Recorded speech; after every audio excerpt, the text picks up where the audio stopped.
আসসালামু আলাইকুম। গতকাল ছাদবাগান থেকে প্রচুর পরিমাণ আমরা গতকাল গতকাল আমরা ছাদবাগান থেকে প্রচুর পরিমাণ পুঁইশাক পেয়েছিলাম।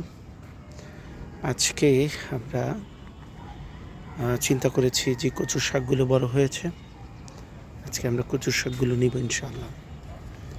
তো সেই জন্য যতগুলো ড্রামে কচু গাছ ছিল, কচুর শাকের গাছ ছিল, সেগুলো সব কেটে নিলাম। এই যে দেখুন কি পরিমাণ কচু শাক হয়েছে, মাশাআল্লাহ।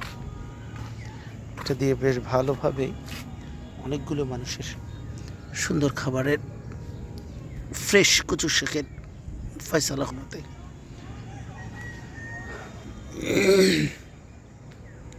তো এভাবেই প্রতিদিন আমরা কিছু না কিছু পেয়ে থাকি। তাই সকলকে বলবো, যদি কোনো সুযোগ থাকে আর তাহলে একটু যেন জায়গা থাকলে যেন এভাবে ছোটোখাটো করে নেওয়া যায়। ছোটোখাটো অ্যাটলিস্ট কিছু জিনিসের ফয়সালা হলো। আর দ্বিতীয়ত হচ্ছে, এখন যে দ্রব্যমূল্য, মাশাআল্লাহ, যে কোনো জিনিসের দামই আকাশ ছোঁয়া।